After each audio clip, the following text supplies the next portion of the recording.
what is up, everybody? Welcome to the Average Joe Dividends YouTube channel. In this video, I let M1 do the stock picks based upon my current allocation. So that's what I do every Monday morning. I deposit $100 into my taxable M1 stock brokerage account and let M1 do the picking.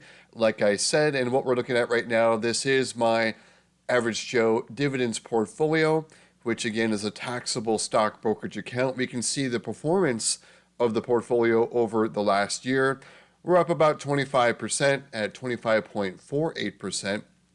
We can see a few dips here and there, and we had a bump with the election down and then slightly up a little bit. Today looks like we're up just a little bit, 0.75%. We're well into the 270s. We were up to about 275, I believe, for the all-time high right around here. Actually, no, more like 277. So if you're curious to see what's in this portfolio, we'll get more into it with the holdings, but I'll leave a link below so you can see what's all in these pies as well as the slices. You can see I have an actual and then target percentage, and I actually create those. In M1, you can edit, your portfolio and then edit the percentages, and we see where we're underweighted, and that's within the dividend portfolio slice right here. We're 0.3% underweighted. We can see we're right on the mark of the ETF, so we're overweighted by 0.1% with the 12 more dividends. So my $100 deposit is going to go within the dividend portfolio slice. And we'll kind of dive into there more, and we can see if we can make a quick guess as to where it went. And we can see here I have things in here from 6%, I believe, down to 1% for allocation in here. We have 38 different slices, and these are all individual positions, with Prudential being the largest. So these are arranged from the biggest to smallest. So we'll see where we see the biggest disconnect between the actual and then the target. We can see Apple, we are underweighted here at 4.4 when it should be at 5. And then here Microsoft 0.7. You can see so on. And when some of these we're overweighted, like Black Hills, Fifth Third, Costco, you can see these are right on the mark with Broadcom and McDonald's, and we're underweighted over here. And we're underweighted. And then here we're overweighted with Cisco and as well as Lowe's. Sorry, you may hear some background noise. I just got a new puppy, and she is greeting me right now. And you can see I'm just going to scroll down here, and we can see some are underweighted here, and then down to the 1%ers. Looks like some of the 1%ers are all overweighted now. So what we're going to do next is we're going to jump into the activity log and see where the $100 went to, again based upon the allocations. And then we can see here, here's my $100 deposit. There were 6 buys, and it was for $171.26. And the reason for the $71.26 is some dividends came in over the weekend. We can see all these from the 15th from O Realty, Costco, A.O. Smith, AbbVie, and Procter & Gamble. So that's the 71.26 there. So let's go ahead and click on this and see what the 6 buys were. And we can see the dividend drips from the dividends we already received are right here from O Realty for $13.17. So we'll see what that bought. It bought 0.23364 of a share. And again, that was because of a dividend. And same with AbbVie, $40.56, and that bought nearly a quarter share. It bought 0.24473 of a share. And then next up, Procter & Gamble. This is another dividend drip, and it bought 0.05999 of a share, so nearly 6% of a share there with the dividend drip. We're also going to see with these dividend drips and where the $100 went to, and we can see exactly where it went to, and all of it went into Amgen. So let's click here, and it bought 0.35792 of a share of Amgen. So we're going to see what the new dividends are going to be for all of these stocks here. And then Costco, $2.99 went into Costco, and we'll click and see it bought a very tiny amount because Costco share price is nearly $1,000 at 9/15/27, so it bought 0.00327 of a share. Let's see if it even moves the needle by even a penny with that dividend reinvestment from Costco. It probably won't. We'll see. If it does, it's going to only move it by probably a penny. And then A.O. Smith, another dividend drip. So it bought 0.06077 of a share. And again, the $100, all of it went into Amgen. The rest of these are dividend drips. So we'll get out of here and we're going to move on over to my Google Docs spreadsheet. I'll leave a link below to this as well. It tracks everything that's in the portfolio. And we can see it shows the company, the ticker symbol, the share price, the average share price that I've bought into. Here's the number of shares that I own. You can see like SCHD, 3,577 shares of SCHD. Here's the current market value. If I were to sell my Yum shares, that's what I would get back. Here's the cost basis with the investment, and here is the gain or loss, including dividends for each investment. And here is that gain or loss expressed in a percentage. Anything above 25%, it will be in green. Anything in white will be below. It'll be from 0 to 25. And then anything below, I know Hershey's has been struggling, so it's in the red for me because my average share price is $186.82 for Hershey's, and it just continues to go down. But I'll keep on investing in Hershey's, though. I think they're a good long-term investment. At least that's what I think. But anything I'm doing is not advice. I'm just kind of chronicling and showing you guys what I'm doing over time. And we can see here is the quarterly dividend per share. Anything in blue over here, OBST, these are monthly pairs. I have those in blue. And then here is the current yield percentage. If I were to buy more Yum, it would be at a yield of 2%. Here's the yield on my cost. Yield on my cost is higher because I bought at a lower share price than the current. And then here's the pay date, and everything on this sheet is arranged by the pay dates. And we can see here are the November payers so far, and I'll total them up for you real quick.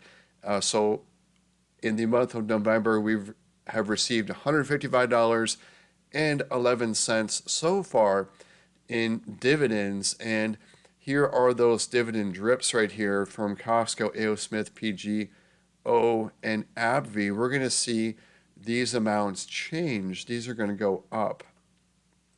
In the Apple dividend drip, the 370, it did not even move the needle. Even though I bought a tiny fraction, just like Costco. We'll see if Costco goes up to 301. We'll see, but it may not. It may remain the same like Apple and buy such a small fractional share that it does not move the needle. And we can see here like A.O. Smith, there was a dividend increase, and that's why this one's more. So there's a 6% dividend increase, and so the next dividend will be 453, but it'll be even more with the 438 being dripped into there. It's going to go up by a few more cents. And AbbVie, same with them too. It paid me $40.56, but my next dividend in 3 months will be $42.92, and that's because there was a 5% increase announced for their next dividend. But that hasn't paid yet, so we'll see how much this will be above the $43 mark because it's $40.56. Bought more fractional shares of AbbVie, so we're going to see how that goes up here in just a minute. And what it does is it's going to change the monthly cash flow and as well as the quarterly and annual. Here's the current. So on average, this portfolio is paying just over $1,000 a month in dividend income. Of course, it's not smooth. The months of March, June, September, December, the ones in the dark green here, these ones, there's more companies that pay in the last month of the quarter in the dark green, so that usually pays me the most. And then the smaller paying months are right here in the light and the medium green. And we're in November, so we're in kind of a lighter month. And then again, this pays the most.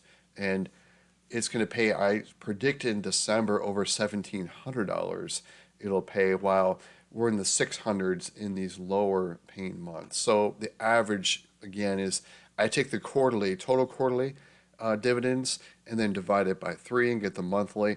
And I've hard coded this here. So we're going to see these change. We're going to see the monthly, quarterly, annual go up. As I grab some data from M1, it's going to put the new shares for the drips that we did with these companies, as well as Amgen too. So with the $100 going directly into that, we're going to see that next dividend is going to change. But one thing I want to point out though with Amgen is I looked and I wanted to check and see if we beat the ex-dividend date. And the bad news is we did not. So in December when they pay, it's going to be the rate right over here, the 1386, and you can see the ex-dividend date. So whoever owned these fractional shares that I just bought is actually going to get the dividend for it because I bought on the ex-dividend date, which is today. If I would have bought it a day before, or what had to have been Friday, then I would be entitled to those dividends. But I'm going to have to wait until this pays again in in March. In March, I'm going to get the additional dividends from the $100 purchase, and Amgen is scheduled to raise their dividend in December. We'll see by how much. Their last one was 6%. We'll see if they're able to match that or beat it. We'll see. So let's go grab that data from M1 and update this sheet with the new fractional shares. And what I do is I go to the Holdings tab, and everything in here is arranged from the largest to smallest. And I'm going to leave a link below so you can see what all of these stocks are, and you'll see the percentage that I allocate to each of them as well. So I do is I grab everything from the name column, and I grab all this data. What I do is I paste it into my M1 data tab, and it automatically updates the fields of shares. You can see the shares, the average price, cost basis, and it uses a VLOOKUP, and I'll show you really quick, like for the number of shares. You can see it's a VLOOKUP on the M1 data tab, and it's trying to do a match from B2. And what I do is on the M1 data tab, I align it then, the shares, cost basis, and average from this A column. So you can see for SCHD, it's aligning the shares, the cost basis, and average. And then with the VLOOKUP, it pulls that data. So we'll do a pay special over here, values only, from the data I grabbed over at M1. And we're going to see the few things are going to change here. We're going to see the new dividends for these, because you can see right here the dividend paid, and then like Verizon here that paid me on the 2nd, here's my next dividend, and that's because of a dividend drip. And we can see all the way at the bottom here for the last one, like AbbVie is moving from $40.56. That's partially because the dividend increase of 5% as well as the drip. So in 3 months from now, their next one in February, it's going to be $43.32, and that's if I don't buy more fractional shares. It could be even higher. But you can see though, the dividend paid compared to the next dividend is higher in all cases except for Apple, and then it looks like Costco. Like I predicted, it did not move the needle because these drips are so small. And then look at their yield is 0.5%, or 0.44 for Apple, just not enough to add a penny with those tiny fractional share buys. But the other ones did move the needle. You can see A.O. Smith's next dividend, as well as Procter & Gamble, then O went up by a nickel there, up to 13.22. And then we can see AbbVie more significant because it's a bigger drip, and almost 4% with the current yield. So let's scroll down here, and we take a look at Amgen again. This is not going to be eligible in December because these fractional shares were bought on the ex-dividend date. You have to buy it before. So in March, it's going to be at least $14.66. And let's scroll down here. We can see what the new quarterly dividend is for the portfolio. And then I break it down by monthly. And then this is what it was at. It was at the $1,000.61. Now we're at $1,001.09 We're going to carry that over to the monthly average dividend tracking tab in just a minute. But I just wanted to show, even $100 deposit plus these dividend drips, it does move the needle with the income. And it doesn't matter if we had an up day or down day, these will still go up. Your cash flow from the portfolio still goes up, and it's not dependent on what the market does. It's what the dividends are paying. So that's one reason why I have this portfolio, which is about 15% of my current net worth, is to have kind of a steady cash stream because I plan on retiring early. If you're not planning on retiring early, investing in dividends is probably not a great idea because there are tax implications before you start living on them. They're great tax-wise once you're retired and you're living off of them, but if you have a regular W-2 and building up your dividend positions, it's a little bit of a burden as you build up. But let's go ahead and go over to the monthly average dividend tracking tab. We're going to put that 1,001.09 cents down there. And what I do is anytime I have an event where I have a deposit and I'm buying more shares or I'm dripping dividends or there's a dividend increase announced, then I put that event into this sheet, and I've already put in the date here, 11/18. This is where we're at before, and now we're at 1,001.09 cents. And the event, I've already put it down. The event was the Apple, Costco, A.O. Smith, PGO, AbbVie, dividend drips, and $100 deposit. And we'll see what that moved the needle. So 48 cents. So it was better than the last deposit, $100, because of those dividend drips. Really added to it. But you can see other events like FNF just announced a 4% dividend increase. You can see what that did to my monthly income. And then American Express dividend drip, $100 deposit. I think that was from last Monday. But you can see all the different things that contribute to this. And it seems like we're having multiple events sometimes in the same day. But every couple days, or on the 6th, there was a whole bunch here with dividend drips, a ADP 10% dividend increase, and then like a $100 deposit. So there's always something going on and adding to the monthly income of the portfolio. We can just go back and we can see the history. Like back on December 7th, I started tracking these. Here was the starting monthly average, and here's the event where I kind of thought, hey, I should start tracking this when SCHD raised their dividend. And look what that did to my monthly income.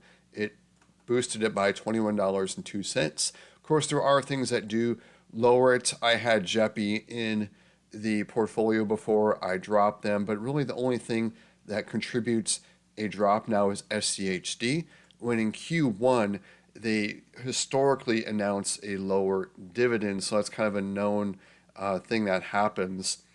So let's go and move on to the Dividend Tracker tab.